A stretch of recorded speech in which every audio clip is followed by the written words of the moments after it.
is Jesus? Maybe you've asked that question yourself, or somebody else has asked you. Today in Colossians chapter 1, verses 15 to 20, we're going to read Paul's incredible answer to that question. Follow along with me on the screen.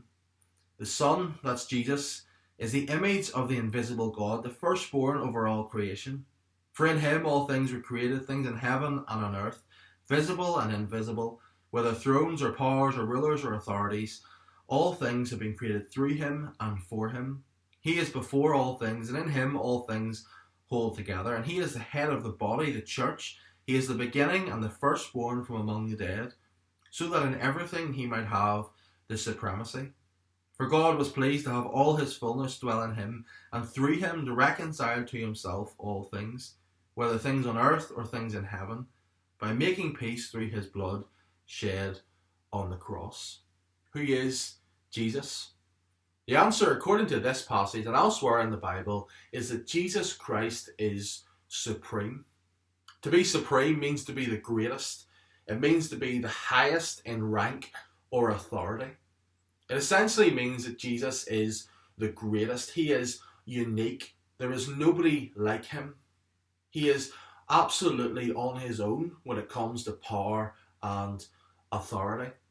Jesus is supreme. In our world, lots of people have authority. Your parents have authority. Your teachers have authority. The principal of your school has authority. The Prime Minister of our country has authority. But none of those people have authority over all things. Your parents have no authority over someone else's kids. The principal of Carrick Academy has no authority in Carrick Grammar. And the Prime Minister of our country has no authority over how things are run in France.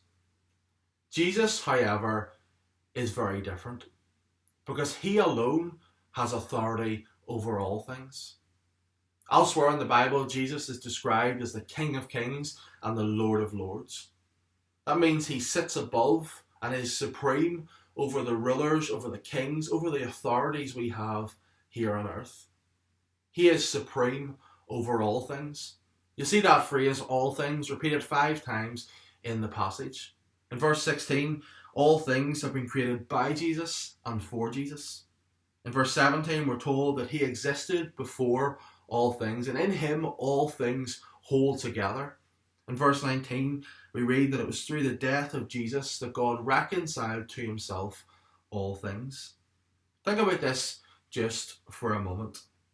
Everything in this world has been created by Jesus and for Jesus. He created the mountains, the planets, the galaxies, the stars, the valleys, the animals, and he created you. And not only that, he created everything in the world for him. That's why you're here. That's your purpose here on earth. You've been made by Jesus and you've been made for Jesus. Your greatest purpose here on earth is to glorify God. It's to be in relationship with him. That's why you have been made. That's why everything has been made. There has never been a time in history when Jesus did not exist. No beginning and no end. He existed before all things. This world may feel like it's fallen apart at the moment, and I know things are very hard.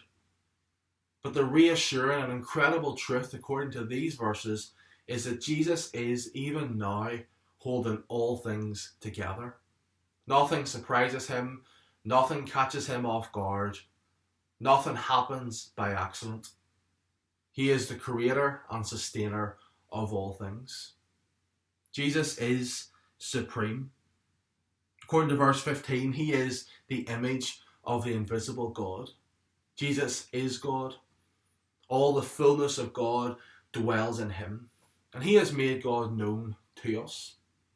You see, even though Jesus has this incredible power and authority as the creator of all things and the one who existed before all things were made, he still chose to come to earth as a baby.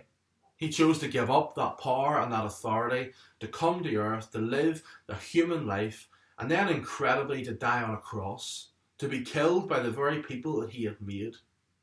He chose to do that so that he could seek and save the lost, so that he could rescue us, and so that we could be reconciled to God, so we can be brought back into relationship with God. I'm praying for you as you think about these verses. I'm praying that you will get a glimpse again today of just how incredible Jesus really is. And what a privilege it is for you and I to follow this supreme Saviour.